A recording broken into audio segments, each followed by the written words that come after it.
Hello. Just a vlog on last week's test day. Did you want to say hi, Kitch? You want to say hi? No? Come here. Let's get you to say hi. Oh, yeah.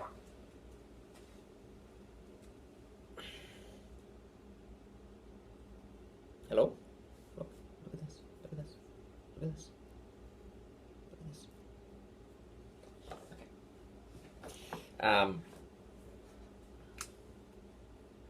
So it's taken me about a week and a half to get back somewhat balanced. I'm still not quite recovered yet from test day. Not necessarily from test day, but there were a few other things that happened that day as well. And it's been a busy week trying to get spring and Atlantics and other stuff ready. So let's start with some stats. I had 11 tests in. I'm not going to edit this video, so let's do this all on the whiteboard. I had 11 tests in. 11. 9 of them passed. This is the first vlog I'm going to do on a test day. I'm going to keep record from now on from this.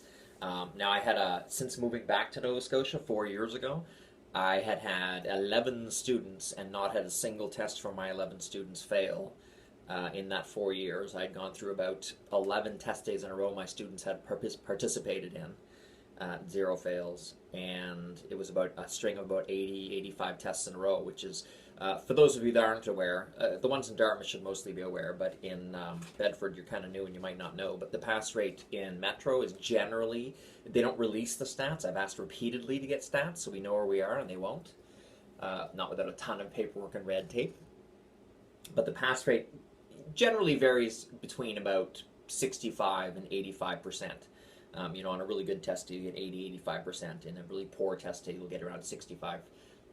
And I have certainly been at test days where I haven't been at too many big test days that get above 90%. That's very, very rare. But I've been at quite a few test days that have gone below 50%, but not in Metro since I've moved back, I don't think. So me having a 100% pass record during the last 4 years is very good. This ends that.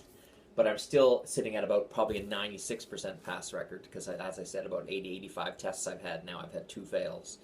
It's about 85%, I think. No, a little more, 87%. Now, I did mention that the circumstances of this test day were very difficult. It was in a rink none of my skaters skate in. It's in a tiny rink with weird dimensions. Which causes dance patterns to shift and solos to shift and makes people off time with their music. The music usually plays a little strange, too fast or too slow. It's done that both the last 2 test days there. It does that in every rink, so that's not a big deal. But if we were skating in a rink that we normally skate in, like the Grey or LeBrun, then we would at least be able to anticipate that. Plus, I also skate in Sackville and St. Margaret's Bay occasionally, so I'm kind of aware of how their music plays and how the rink is aligned. Anyway, so I had 2 dances. The first 2 tests of the test day failed. 2 dances by the same judge. I don't agree with either of them. I don't think the first test I think was very good and should have passed. I'd have to see it on video to defend that, and I didn't, so that's just my opinion.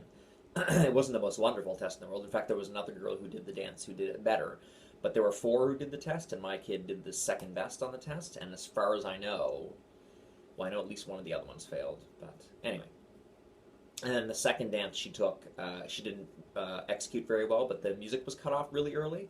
And for dance tests, you're supposed to be able to do multiple patterns so the judge can see whether you can improve or maintain your quality.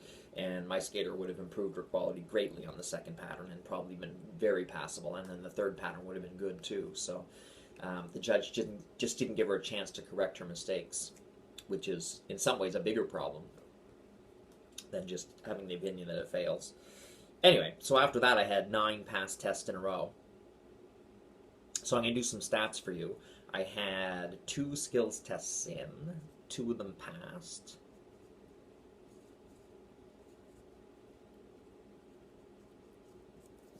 Skills. And interestingly enough, I've had about 8 skills tests go in since I moved back, and all of them have passed, obviously.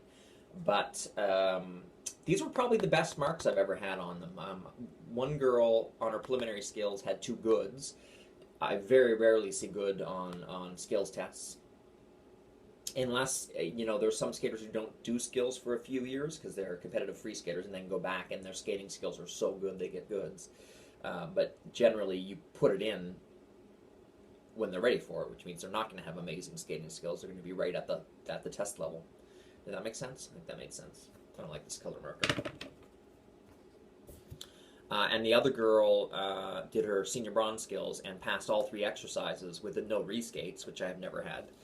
Usually often I get a reskate. The last 2 times I had a reskate on it, so it was probably the best senior bronze skills I've had, certainly in the last 4 years. So those were both good. And I think of all the skills tests I've had in, which is about 8 or 9, I've only had one other one that didn't need a reskate. Free skate tests, I had 2 in, and they both passed. 100%. And they were both, again, both very good, both above average marks. I'm trying to think now, in the element section of the senior bronze test, which is the hardest test in Canada to pass, the senior bronze solo, not the elements are easy. The solo is very hard because it's the first test where you have to land a double jump, fully rotated with a proper landing, or you don't pass the test. And judges since it's stated so clearly, judges tend to enforce it, which they don't on some other tests. And just too many coaches will put the tests in with poor quality doubles or inconsistent doubles, and then the girls go out and get nervous, girls or boys go out and get nervous, don't land that jump and fail the test, even if the rest of the solo is good. So I was quite happy. This was actually this girl's, Madison's, first time even trying the double in the solo in a competition or test day. So the fact that she landed 2 in her solo was pretty awesome. And then the elements were virtually all good. Very few satisfactories. 2 needs improvement. She fell on her 2 doubles, but the judge said they were good quality, fully rotated, nice technique. Just fell on in the end, which is great. That's better than passing it with poor technique because there's nowhere to go in competitions from there. I had no interpretives, I don't think. Dances.